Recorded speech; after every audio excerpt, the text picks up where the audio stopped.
আর কখনোই কমবে না, উল্টো বাড়বই, বুঝেছো? ছেলের কথায় মনে মনে খুশি হলেও প্রকাশ করলেন না আইয়ুব। কুকিকে উঠা তাড়া দিয়ে বলে উঠলেন, পাকা পাকা কথা বলে মায়ের মন গলাতে ভালোই শিখেছিস, তাড়াতাড়ি খেতে আস। মা বেরিয়ে যেতেই কিছুক্ষণ হাসি কুকি, তারপর হাত মুখ ধুয়ে মাথার সাথে ভোজন শেষ করে মাকে বিদায় জানিয়ে বেরিয়ে পড়ে জঙ্গলের উদ্দেশ্যে। অন্যদিকে রাজকুমারী গভীর চিন্তায় মগ্ন। কিভাবে প্রহরী ভ্যাম্পায়ারের চোখ এড়িয়ে যাবে? সেই সুদর্শন পুরুষের নিকট প্রাসাদ থেকে বেরিয়ে আসতেই দেখতে পাই সদর দ্বারে সকল ভ্যাম্পায়াররা পাহারারত। রাজকুমারীকে দেখে মাথা নুইয়ে সম্মান প্রদর্শন করে তারা। রক্ষী প্রদান এগিয়ে আসে তার নিকট, জানতে চায় কোথাও যেতে চান রাজকন্যা। তে কঠোর স্বরে বলে, বাইরে যেতে চাই ভ্রমণের উদ্দেশ্যে, দ্বার খুলে দিন। রাজকুমারীর হুকুমে খুলে দেওয়া হয় সদর দ্বার। সেখানে আর এক মুহূর্ত দেরি না করে দ্রুত প্রস্থান করে রাজকুমারী। তড়িৎ বেগে ছুটে চলে জঙ্গলের দিকে। আনমনে ভাবে, অনেকটা দেরি হয়ে গেছে। সে কি আমার জন্য অপেক্ষা করছে, নাকি ফিরে গেছে নিজ ভবনে? অপরদিকে কুকি অনেকটা সময় অপেক্ষা করে ক্লান্ত হয়ে বসে পড়ে গাছে পিঠ লাগিয়ে। আনমনে বলে, সে কি আসবে না, কথা দিয়ে কথা রাখবে না, নাকি ভুলেই গেছে একদিনের দেখা এই পুরুষটিকে? মুহূর্তে রাজকুমারী সেখানে পৌঁছে যায়।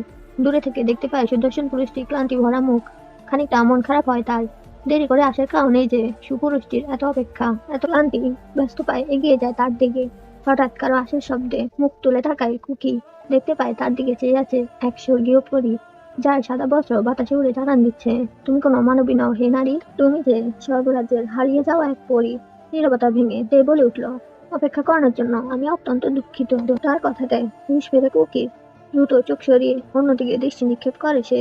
অতঃপর বলে, এমন স্বর্গীয় দৃশ্য দেখতে হাজার প্রহর অপেক্ষা করতেও আমি রাজি। পুরুষটির সরাসরি কথাতে কিছুটা লজ্জা পেয়ে মুখ ঘুরিয়ে নেয় তে।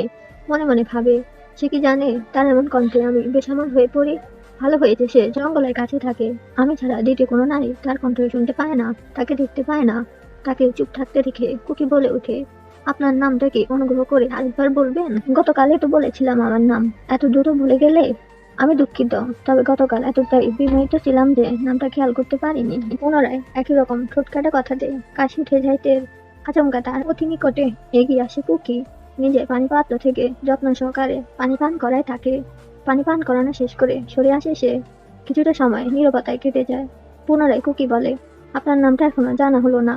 তে, তে আমার নাম। আর তোমার? আমি কুকি। আমি আমার মাতার সঙ্গে এই জঙ্গলের পাশেই থাকি। তোমার মাতা নিশ্চয়ই অনেক সুন্দরী। সুদাইতে, আপনি কিভাবে বুঝলেন? সে অতি সুন্দরী বলেই তো তুমি এতটা সুদর্শন। সত্য বলছেন আমি সুদর্শন? কেন, কোনো সন্দেহ আছে নাকি? কোনো নারী বলেনি কখনো? বলেছে তো, বহুবার বলেছে। যে কুকির কথায় জ্বলে উঠে দে। সে ছাড়াও কুকিকে কেউ সুদর্শন বলেছে? তার রূপে মুগ্ধ হয়েছে? একথা তার কাছে বিষ মিশ্রিত ছুরির মতোই যন্ত্রণাদায়ক। বিড়বিড়িয়ে বলে, কেন অন্য কেউ দেখবে কুকিকে? কেন নজর দেবে তার সুদর্শন পুরুষটির দিকে? নিজেকে সংবরণ করে বলে, কে সেই নারী? তোমার প্রিয় কেউ? কুকি বুঝতে পারে তার সামান্য উপস্থিত মায়াময় নারীটি উতলা হয়ে উঠেছে তারই কারণে। আনমনে ভাবে, তারও কি আমাকে নিয়ে তেমনটাই অনুভূতি হয়, ঠিক যেমনটা তাকে নিয়ে আমার হয়? হালকা হেসে নারীটির উদ্দেশ্যে বলে, সেই নারী আমার অত্যন্ত প্রিয়। এবার যেন তের ধৈর্যের বাঁধ ভেঙে যায় কুকির এমন বাক্যে। সম্মুখে থাকা নিষ্ঠুর পুরুষটি কি বুঝতে পারছে তার বলা বাক্যগুলো কতটা যন্ত্রণা দিচ্ছে এই নারীটিকে? তার চোখ থেকে দুফোঁটা অশ্রু গড়িয়ে পড়তে অস্থির হয়ে যায় কুকি। তার মজা করে বলা বাক্যে যে সে এতটা কষ্ট পাবে তা ধারণা করেনি কুকি। দ্রুত নিজের বাহু দ্বারা আলিঙ্গন করে স্বর্গীয় পরীটিকে অস্থিরতার সাথে বলতে থাকে, আমি দুঃখিত আপনাকে কষ্ট দিয়ে ফেলেছি। আমার কারণে আপনার অশ্রু ঝরবে তা আমি মেনে নিতে পারছি না। আমি শুধু মজা করেছিলাম। সেই নারী আমার মাতা। সে আমাকে সবসময় সুদর্শন বলতো।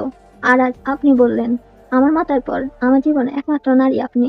হঠাৎ এমন কাজে থমকে যাইতে কান্না থামিয়ে হাঁ করে চেয়ে থাকে তার সাথে লেপ্টে থাকা সুপুরুষটির দিকে।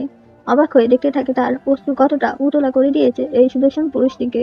মুচকি হেসে নিজেও হাত বাড়িয়ে আলিঙ্গন করে তাকে। ভাবে সে চোখ বন্ধ করে নেয় কুকি।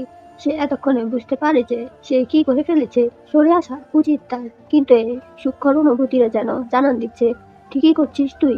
এই রমণী শুধুই তোর, তাকে আলিঙ্গন করার অধিকারও শুধু তোর। চোখ তুলে তাকায় তার বাহুডোরে আটকে থাকা নারীটির দিকে। ঠোঁট দুটো প্রসারিত করে শুধায়, হবে কি তুমি আমার প্রিয়তমা? দ্রুতই তার দিকে দৃষ্টি নিক্ষেপ করে নারীটি। অতঃপর বাহুডোর আরেকটু শক্ত করে বলে, প্রথম দেখাতে মন দিয়েছিলাম তোমায় নিষ্ঠুর পুরুষ। তুমি যে এক দেখাতে চুরমার করেছে আমার মনের দ্বার। শুনে খুশি হয় কুকি। অতঃপর মুচকি হেসে দুজনে নীরবতার সাথে তাদের প্রণয়ের মুহূর্তটাকে উদযাপন করে। অপরদিকে নেকড়ে রাজকুমার ইয়নো একাধারে নজর রেখে চলেছে ভ্যাম্পায়ার রাজ্যের প্রবেশদ্বারে। কারণ অনুমতি ছাড়া সে ভেতরে প্রবেশ করতে পারবে না। লাগবে কোনো ভ্যাম্পায়ার সাহায্য, তবে সে তার বাবার আদেশ পালন করতে পারবে, শেষ করতে পারবে নেকড়ে রাজ্যের চিরশত্রুকে। কিন্তু হায়, কোথায় সেই নারী? কোথায় ভ্যাম্পায়ার রাজার একমাত্র কন্যা? কখন বেরোবে সে ভ্যাম্পায়ার রাজ্যের সীমানার বাহিরে? সে বেরোলে তবে তো মৃত্যুর জাল ছড়াতে সক্ষম হবে সে। সূর্যের উজ্জ্বল আলো বিলীন হয়ে রাতের অন্ধকার ভরিয়ে দিয়েছে ধরণীকে। পশু পাখি থেকে মানুষ সবাই নিজ নিজ গন্তব্যে ফিরে যাচ্ছে, কিন্তু রাতের আধারেই যেন আবার কেউ পূর্ণ শক্তি ফিরে পায়। হয়ে ওঠে অতি ভয়ঙ্কর। ভ্যাম্পায়ার রাজ্যে সকল ভ্যাম্পায়ার শিকারের খোঁজে ছুটে চলেছে, গর্জন করছে আকাশ বাতাস কাঁপিয়ে। শরীর হিম করা সেসব গর্জন যে কোনো সাধারণ মানুষের শরীরে কাঁপন ধরাতে সক্ষম। রাজা আরেম ও রানী জিন রাজকার্য পরিচালনায় ব্যস্ত সময় অতিবাহিত করছে। রাজকুমারীতে নিজের কক্ষে আরামকে দাঁড়ায় বসে ছটফট করছে প্রিয় পুরুষটির জন্য। তার মনে শক্তিশালী দার্জে ভেঙে সেখানে নিজের জায়গা করে নিয়েছে ভিন্ন জাতির এক সুদর্শন পুরুষ। তার মন যেন ক্ষণে ক্ষণে বলে চলেছে, সুদর্শন পুরুষটি তোমাকে বড্ড বেসামাল করে তুলেছে হে নারী। প্রিয় পুরুষটির কথা ভাবতে তার মুখস্থিতে ফুটে ওঠে রাজ্যের সমস্ত খুশি। সে নিজের ভ্যাম্পায়ার অস্তিত্বের হিংস্রতা ভুলতে বসেছে প্রিয় মানুষটার প্রণয়ে। মনে মনে ভাবে, আমার মতো সে কি ভাবছে আমাকে নিয়ে? হঠাৎ রাজকুমারীর কক্ষে তার মাতা রানী জিন প্রবেশ করে। নিজের কন্যাকে একা একা মুসকি মুসকি হাসতে দেখে অবাক হয় খানিকটা। সে জানে তার মেয়ের মাঝে মানুষের অনেক গুণাবলী আছে। এর কারণটাও রানী জিন নিজে। রাজা আরেম এর সাথে তার প্রণয়ের বিবাহ। ভালোবেসে বিয়ে করে ভ্যাম্পায়ার রাজা আরেমকে, যেখানে সে নিতান্তই একজন সাধারণ মানুষ। ভ্যাম্পায়ার রাজ্যের সকলে রাজার সিদ্ধান্তকে সম্মান করে তাদের রানী হিসেবে মেনে নিয়েছিল সাধারণ এক মানবীকে। তবে তাদের শর্ত অনুযায়ী তাকে ভ্যাম্পায়ার রূপে রূপান্তর করা হয়েছে। চাইলেও সে আর এখন মানবী হতে পারবে না কখনোই। সে এখন শুধু একজন ভ্যাম্পায়ার। তাই তো তার কন্যা ভ্যাম্পায়ার ও মানুষ দুই সত্তার অধিকারী শক্তিশালী এক নারী। তবে সে জানে না কন্যার এত খুশির কারণ কি। সমস্ত চিন্তা বাদ দিয়ে রাজকুমারের উদ্দেশ্যে বলে, আমার কন্যার এত আনন্দের কারণটা কি জানতে পারি তার আম্মা? আমার কণ্ঠস্বর পেয়ে চমকে উঠেতে পরক্ষণে নিজেকে সামনে আম্মাকে বসতে অনুরোধ করে সে। আম্মা কি কিছু সন্দেহ করছে? অতঃপর সে নিজে আম্মাকে শুধায়, আম্মা আপনি অনুমতি দিলে আপনাকে একটা প্রশ্ন করতে পারি? রানী জিন মুচকি এসে বললেন, কেন নয় আমার কন্যা, অবশ্যই তুমি নির্দ্বিধায় প্রশ্ন করতে পারো। মা তার অনুমতি পেয়ে জানতে চায় মানুষ সম্পর্কে। মানুষের অনুভূতি কেমন, তারা কিসে খুশি হয়, কিসে দুঃখ পায়। জানান আমাকে মানুষ সম্পর্কে সকল তথ্য। মেয়ের প্রশ্নে হকচকিয়ে যায় রানী। হঠাৎ তার কন্যা মানুষ সম্পর্কে এতটা কৌতূহলী হলো কেন? আগে তো কখনোই এসব বলেনি। মাতাকে নিশ্চুপ থাকতে দেখে সে পুনরায় একই কথা শুধায়, তাকে যে জানতেই হবে তার প্রিয় মানুষটি সম্পর্কে। কন্যার এমন অস্থিরতা ঠিকই ধরতে পারে রানী। তাই বলতে শুরু করলেন, মানুষ হচ্ছে সৃষ্টির সেরা জীব।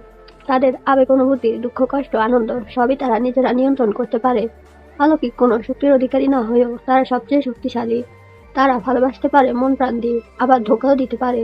মানুষেরা নিত্য নতুন খাবার পছন্দ করে, ঘুরতে পছন্দ করে, অপছন্দ করে তাদের যারা তাদেরকে মিথ্যা বলে ধোঁকা দেয়। কিন্তু তুমি কেন জানতে চাইছো তাদের সম্পর্কে? আমার কথাগুলো এতক্ষণ মনোযোগ দিয়ে শুনছিল তে। হঠাৎ মাতার প্রশ্নে ধ্যান ভাঙে তার। বলল, এমনিতেই আসলে জানতে ইচ্ছে করছিল। মায়ের কোলে মাথা রেখে শুয়ে আছে খুকি, ঘুমাতে পারছে না সে। ইচ্ছে করছে ছুটে চলে যেতে তার প্রিয়তমার কাছে। খুব করে জানতে ইচ্ছে করছে তার প্রিয়তমার বর্তমান অবস্থা কি করছে সে এখন। অস্থির হয়ে যাচ্ছে খুকি তার প্রিয়তমার কারণে। ছেলেকে অস্থিরভাবে শ্বাস নিতে দেখে ঘাবড়ে যায় আয়ু। কুকির মাথায় হাত বুলিয়ে জানতে চায় তার অস্থিরতার কারণ। মাকে চিন্তিত দেখে মাথা তুলে হালকা হাসি কুকি বলল, ঘুম পাচ্ছে মা? ও এই কথা, আমাকে তো ভয় পাইয়ে দিয়েছিলি আদর ছেলে। মায়ের দুগালে হাত রাখে কুকি বলল, আমি তো জানি আমার জননী আমাকে চোখে হারায়। তার কথায় মাথায় আস্তে করে গাঁটটা মার আয়ু। বলে, ঘুমিয়ে পড় তুই, আমি যাই। দরজার দিকে এগিয়ে গেলে পেছন থেকে কুকি বলে ওঠে, শুভরাত্রি মা। শুনতে পেয়ে মুচকি হেসে নিজে কক্ষে চলে যায় আয়ু।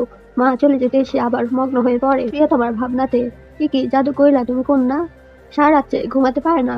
ভোরের আলো ফুটে রাজ্যের ঘুম নামে তার চোখে। একসময় ঘুমের কোলে ঢলিয়ে পড়ে সে।